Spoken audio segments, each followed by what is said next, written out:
नागरिकता संशोधन कानून यानी सीएए पूरे देश भर में लागू कर दिया गया है। कल ही नागरिकता संशोधन कानून पर केंद्र सरकार ने नोटिफिकेशन जारी कर दी है, जिसमें केंद्र सरकार के नियमों के तहत वे लोग आवेदन ऑनलाइन अप्लाई कर सकते हैं जो लोग भारत में शरणार्थी बनकर रह रहे हैं। सबसे पहले समझते हैं सीएए है क्या।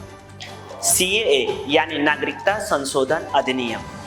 इस कानून के तहत पाकिस्तान, अफगानिस्तान और बांग्लादेश से आए गैर मुस्लिम यानी मुस्लिम समुदाय को छोड़कर बाकी सारे धर्मों के लोगों को नागरिकता दी जाएगी, यानी जिसमें हिंदू, सिख, बौद्ध, जैन, पारसी और ईसाई समुदाय के लोग आते हैं। 1955 नागरिकता कानून को संशोधन किया गया है। आपको बता दें, वे लोग जो 31 दिसंबर 2014 से पहले भारत में बिना किसी नागरिकता के रह रहे हैं, उनको सीएए के तहत भारत की नागरिकता दी जाएगी। अब आपको बताएंगे कि सीएए के तहत नागरिकता पाने के लिए कौन कौन से दस्तावेज की जरूरत पड़ेगी। सीएए के लिए पासपोर्ट या वीजा न होने पर भी आवेदन किया जा सकता है, लेकिन आपको ध्यान रखना होगा ऐसे में 20 दस्तावेज हैं जिसमें किसी एक के आधार पर नागरिकता दी जाएगी, जिसमें ड्राइविंग लाइसेंस, आधार कार्ड, राशन कार्ड, सरकारी अकाउंट की कोई चिट्ठी। ऐसे में 20 दस्तावेज वेबसाइट पे अपलोड किए गए हैं, जिसमें जन्म प्रमाण पत्र भी है। जिसमें आपके पास एक भी है तो इसके तहत नागरिकता मिल जाएगी।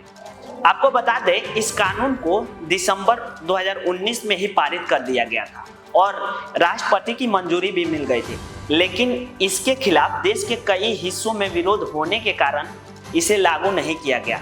इससे पहले भारत के नागरिकता हासिल करने के लिए किसी भी व्यक्ति को कम से कम 11 साल तक भारत में रहना जरूरी था, लेकिन नया नागरिकता कानून के तहत 1 से 6 साल तक की अवधि कर दी गई है।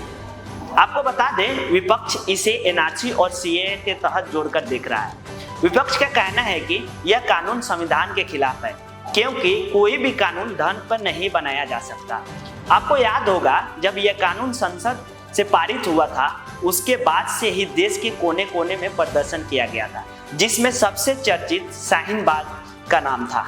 यह प्रदर्शन 4 दिसंबर 2019 से लेकर 14 मार्च 2020 तक चली थी, लेकिन सीएए को लागू करने के बाद कई जगह हाई अलर्ट कर दिए गए हैं। अब सवाल यह उठ रहा है कि आखिर चुनाव से पहले ही सीएए कानून को लागू करने का पीछे क्या मंशा है। विपक्ष ये सवाल उठा रहा है और सरकार और विपक्ष में वार पलटवार जारी है। अब देखना होगा कि आगे 2024 लोकसभा चुनाव में इसका कितना असर पड़ता है। जब तक के लिए मैं सैफुल हक, कैमरा पर्सन नरेश के साथ वी युवा।